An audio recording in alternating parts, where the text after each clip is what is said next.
Kami dari kelompok 4 akan memaparkan beberapa jenis kromatografi. Yang pertama ada kromatografi kolom. Jadi, kromatografi kolom adalah teknik kromatografi di mana pemisahan dilakukan dengan kolom, di mana kolom diisi dengan fase diam yang dapat berupa silika alumina atau selulasa yang di bagian bawahnya dikemas dengan kapas atau kain wol untuk menunjang fase diam. Cara kerja dari kromatografi kolom adalah sampel diisikan dalam fase gerak dan bagian atas kolom. Setelah sampel dimasukkan, maka fase gerak dilewatkan terus-menerus sehingga terjadinya pemisahan fase gerak. Bergerak ke bawah kolom karena adanya gaya gravitasi. Pemisahan molekul terjadi karena perbedaan interaksinya dengan fase gerak dan fase diam. Misalnya, molekul berwarna hijau lebih banyak berinteraksi dengan fase gerak dan bergerak cepat ke bawah kolom, sedangkan molekul biru dan dompet berinteraksi lebih banyak dengan fase diam karena bergerak perlahan untuk meningkatkan laju aliran fase gerak. Benjolan atau gas bertekanan seperti argon atau nitrogen dapat digunakan untuk pemisahan sampel yang biasanya dikumpulkan sebagai fraksi fase gerak. Contoh kromatografi yang kedua adalah kromatografi gas GC atau kromatografi gas yang merupakan jenis kromatografi yang umum digunakan dalam kimia analitik untuk memisahkan dan menganalisis senyawa yang dapat diuapkan tanpa penguraian. Dalam kromatografi gas terdapat fase gerak yang merupakan gas pembawa seperti helium, nitrogen, dan argon, serta terdapat fase diam yang disebut dengan akolom yang terletak di oven di mana suhu gas dapat dikontrol. Terdapat juga detektor untuk mengukur analit dalam aliran gas yang terhubung ke sistem GC. Detektor ionisasi nyala hampir digunakan secara universal, di mana nyala biasanya digunakan dan dihasilkan dengan hidrogen dan udara autosampler yang menyediakan sarana untuk memasukkan sampel secara otomatis ke dalam saluran masuk, juga memungkinkan penyisipan sampel secara manual. Kolom saluran masuk atau injektor dipasangkan ke kepala kolom dan menyediakan sarana untuk memasukkan sampel ke dalam aliran gas pembawa yang terus-menerus di dalam injektor sampai dimasukkan ke dalam ruang yang dipanaskan melalui jarum suntik seperti septum. Panas memfasilitasi penguapan sampel dan matriks sampel. Gas pembawa kemudian menyapu mode split kurang keseluruhan atau mode split sebagian sampel ke dalam kolom. Dalam mode split, sebagian campuran gas pembawa sampel di ruang injeksi dikeluarkan melalui split fan. Kemudian split less seluruh campuran gas pembawa langsung pada kolom dan kolom kapiler, di mana fase diam dilapisi dengan dinding bagian dalam kolom. Pemisahan campuran didasarkan pada partisi diferensial komponen antara fase gerak dan fase diam. Komponen yang afinitasnya lebih kecil terhadap fase diam, akibatnya lebih sedikit interaksi yang berjalan lebih cepat dan terdilusi lebih dahulu, dan komponen yang memiliki afinitas lebih besar terhadap fase diam, akibatnya lebih banyak berinteraksi yang berjalan lebih lambat dan terdilusi. Kemudian, selain itu, faktor-faktor lain mempengaruhi pemisahan komponen seperti suhu, kolom, laju aliran gas, pembawa panjang, dan jumlah kolom bahan yang disuntikan sebagai senyawa Elliott dari kolom mereka berinteraksi dengan detektor. Kemudian ada High Performance Liquid Chromatography atau kromatografi cair kinerja tinggi, disebut juga dengan HPLC, merupakan suatu teknik dan kimia analitik digunakan untuk mengidentifikasi dan mengukur secara komponen setiap komponen dalam satu campuran serta bentuk kromatografi lainnya. Dalam HPLC terdapat fase gerak yang dipaksa oleh pompa untuk melewati sistem dan terjadilah fase diam disebut kolom yang terletak di dalam oven yang suhunya dapat dikontrol. Sampel dapat disuntikan secara otomatis ke dalam sistem HPLC menggunakan autosampler HPLC atau dapat dimasukkan secara manual ke dalam injektor menggunakan spuit yang terdapat pada detektor yang terpasang ke dalam sistem HPLC. Untuk mengukur analit setelah pemisahan di dalam kolom, pompa memaksa fase gerak melalui kolom dan kemudian detektor di bawah tekanan tinggi dalam sistem HPLC pompa vakum dan pelatisir yang dihubungkan ke pompa dan digunakan untuk menghilangkan gas terlarut dari pompa pelarut, menggerakkan masing-masing pelarut ke ruang pencampuran di mana pencampuran terjadi pada tekanan yang lebih tinggi. Analisis HPLC biasanya menggunakan elusi isokratik atau gradien mode isokratik komposisi. Fase gerak tetap konstan sepanjang prosedur, sedangkan dalam mode gradien, komposisi fase gerak adalah diubah selama proses pemisahan. Pengenalan sampel terdapat yang dilakukan dengan berbagai cara. Metode paling sederhana adalah dengan menggunakan katup injeksi pada posisi beban pelarut L-Uting bertekanan tinggi, mengalir ke kolom secara langsung, loop dimuat pada tekanan atmosfer dari jarum suntik melalui pot jarum, kelebihan sampel keluar dari loop melalui port ventilasi. Setelah memuat sampel, katup dialihkan ke posisi injeksi. Aliran yang dialirkan ke pompa mengalir melalui loop, memaksa sampel di depan mengalir ke kolom. Kemudian katup kembali ke beban posisi dan fase gerak menggunakan sampel melalui kolom pemisahan yang didasari pada partisi diferensial komponen sampel antara fase gerak dan fase diam. Komponen yang memiliki afinitas lebih besar terhadap fase gerak, akibatnya lebih sedikit afinitas terhadap fase diam yang bergerak lebih cepat. Semakin hidrofobik analitnya, maka semakin banyak yang tertahan pada fase diamnya. Semakin polarnya, maka semakin menyukai fase gerak. Maka kromatografi fase normal, fase diamnya polar, dan fase geraknya non-polar. Metode ini memisahkan analit berdasarkan kandungannya. Afinitas terhadap permukaan stasioner yang polar seperti silika dalam hal ini. Semakin polar suatu analit, semakin banyak juga analit tersebut yang tertahan di dalam fase diam. Semakin hidrofobik analit tersebut, maka analit tersebut akan lebih memilih fase geraknya sebagai senyawa Elliott dari kolom tempat mereka berinteraksi. Detektor berbagai jenis detektor juga dapat digunakan seperti UV detektor ini yang menunjukkan spektrum penyerapan di wilayah ultraviolet atau tampak jelas untuk deteksi UV lampu pelepasan deuterium. Sebagai sumber cahaya digunakan dalam deteksi 4 komponen dan wilayah tampak lampu tungsten adalah digunakan. Kemudian UV detektor ini juga dapat menemukan celah masuk lensa prisma atau visi difraksi sel aliran cahaya keluar, dan detektor untuk pengukuran penyerapan cahaya dari lampu ditampilkan ke prisma dan tersebar sesuai dengan panjang gelombang. Ketika pengukuran dilakukan dengan panjang gelombang tertentu, sudut prisma diatur agar cahaya gelombang ini dapat menyinari sel aliran karena senyawa fanatik dari kolom memasuki sel aliran, di mana elektroikatan dan non-ikatan senyawa tersebut dapat menyerap energi berupa sinar ultraviolet atau cahaya tampak. Cara menampilkan data akhir berdasarkan komponen dalam perangkat lunak. Jumlah puncak yang ada dapat menunjukkan berapa banyak komponen yang ada dalam campuran. Biasanya, sumbu X pada kromatogram HPLC menunjukkan lamanya waktu yang dibutuhkan analit untuk melewati kolom dan mencapai detektor.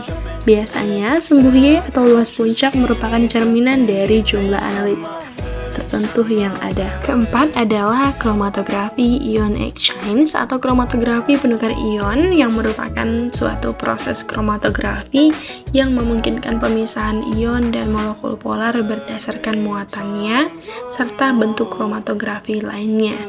Pada kromatografi ion terdapat fase gerak yang umumnya terdiri dari larutan buffer, dan ada fase diam yang terdiri dari matriks yang mengandung gugus fungsi bermuatan yang dapat terionisasi. Kromatografi jenis ini dibagi lagi menjadi kromatografi penukar ion dan kromatografi penukar kation. Kromatografi penukar ion manusia, molekul bermuatan negatif tertarik ke padatan pendukung bermuatan positif yang biasanya berupa manik-manik yang memberikan permukaan bermuatan positif seperti karena resin amonium kuartenar, dan kromatografi penukar kation. Molekul bermuatan positif tertarik pada penyangga padat bermuatan negatif yang biasanya berupa manik-manik yang menyediakan gugus fungsi bermuatan negatif seperti kromatografi penukar ion resin metil sulfat sering digunakan untuk pemisahan dan pemurnian protein. Proses dasar kromatografi ini dapat direpresentasikan ke dalam 4 langkah. Yang pertama, pengondisian atau penyeimbang fase diam. Kedua, pemuatan sampel. Ketiga, pencucian. Keempat, pengenceran molekul yang tertahan. Langkah pertama adalah penyeimbang fase diam ke kondisi awal yang diinginkan. pH dan kekuatan ion dari buffer sampel dipilih untuk memastikan bahwa ketika sampel dimuat, protein yang diinginkan dibeli ke dalam medium dan sebanyak mungkin pengotor tidak terikat. Oleh karena itu buffer yang sama digunakan untuk keseimbangan fase diam. Ketika kesetimbangan tercapai, semua gugus bermuatan fase diam terikat dengan counter yang dapat ditukar. Ion seperti klorida atau natrium ketika kolom dikesetimbangkan. Langkah kedua adalah penerapan sampel tergantung pada pH lingkungannya. Protein dapat bermuatan pH 1 dari setiap protein dengan pH protein penyangga adalah biomolekular besar yang terdiri dari satu atau lebih rantai panjang residu asam amino. Asam amino adalah senyawa organik yang mengandung gugus fungsi tambang dan karboksil beserta rantai samping positif gugus karboksil yang dapat terdeprotonisasi dan menjadi bermuatan negatif, serta rantai samping beberapa asam amino dapat menjadi bermuatan positif atau negatif setelah bertambahnya atau berkurangnya proton, sehingga muatan total pada molekul bisa berpositif netral atau negatif. Petunjuk listrik SpH1 adalah pH di mana suatu protein bermuatan netral pada pH di bawah titik isoelektriknya. Protein membawa muatan positif bersih dan pada pH di atas titik isoelektriknya. Protein membawa muatan bersih negatif. Dalam contoh ini pH buffer sama dengan 5, akibatnya protein A mempunyai muatan negatif bersih dan protein B dan C membawa muatan positif bersih. Selain itu, protein C lebih bermuatan positif karena pH 1-nya lebih tinggi daripada pH 1 protein B. Jika kita menerapkan kromatografi penukar kation, protein yang mempunyai muatan bersih akan berikatan dengan manik-manik bermuatan negatif dari fase diam. Sedangkan protein yang tidak bermuatan atau yang mempunyai muatan negatif bersih tidak akan berikatan. Mereka melewati kolom dengan kecepatan yang sama. Sebagai aliran buffer Anda ketika semua sampel telah dimuat. Langkah selanjutnya adalah pencucian kolom. Kolom dicuci dengan buffer awal untuk memastikan bahwa semua protein yang tidak mengikat telah melewati kolom. Ketika semua sampel telah dimuat dan kondisi kolom dicuci, diubah untuk memisahkan protein yang terikat. Paling sering protein diubah dengan meningkatkan kekuatan ionik buffer atau kadang-kadang dengan menggunakan pH ketika kekuatan ionik meningkat. Ion garam bersaing dengan komponen terikat untuk mendapatkan muatan pada permukaan medium, dan satu atau lebih spesies terikat mulai menilai dan bergerak ke bawah kolom. Protein dengan muatan bersih terendah pada pH yang dipilih akan menjadi yang pertama dikeluarkan dari kolom, seiring dengan peningkatan kekuatan ionik. Demikian pula, protein yang muatan tertinggi akan menjadi yang paling banyak tertahan kuat dan akan menjadi LU bawah protein B yang terakhir mempunyai muatan positif bersih paling rendah sehingga dapat dielusi terlebih dahulu. Kemudian, protein C dengan muatan positif bersih tertinggi dapat dielusi. Selanjutnya, dengan meningkatkan konsentrasi garam, juga memvariasikan pH buffer dapat digunakan untuk mempengaruhi pemisahan dan menurut Elliott protein penahan seperti yang kita lihat pada pH 1 dari protein B sama dengan 7 dan pH 1 dari protein C sama dengan 9. Jadi, jika kita menambahkan buffer dengan pH di atas titik listrik S dari protein B dan di bawah titik listrik S protein C, maka protein B akan menjadi bermuatan negatif. Dan kemudian dapat dielusi protein C masih bermuatan positif.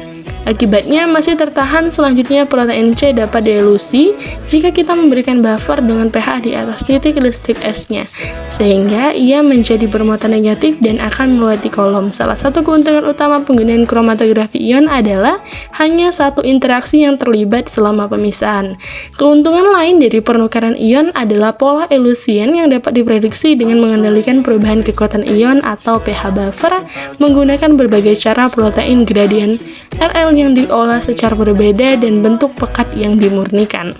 Dan yang terakhir adalah kromatografi lapis tipis. Kromatografi adalah metode yang digunakan untuk memisahkan zat-zat penyusun suatu campuran berdasarkan perbedaan kemampuan melarut dan dalam larut tertentu dengan menggunakan kertas sebagai media.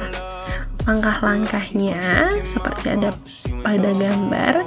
Yang pertama adalah membuat garis pada salah satu ujung kertas, lalu meneteskan zat yang akan diuji pada garis ini. Ditetapkan sebagai garis acuan. Lalu, setelah zat diteteskan, kita dapat Mencelupkan ujung kertas yang ada di dekat dengan garis ke dalam pelarut untuk mengamati dan menunggu beberapa saat, mengukur jarak antara batas pelarut dan noda terhadap garis, membuat perbandingan antara jarak noda terhadap garis perbandingan. Ini disingkat dengan nama RF.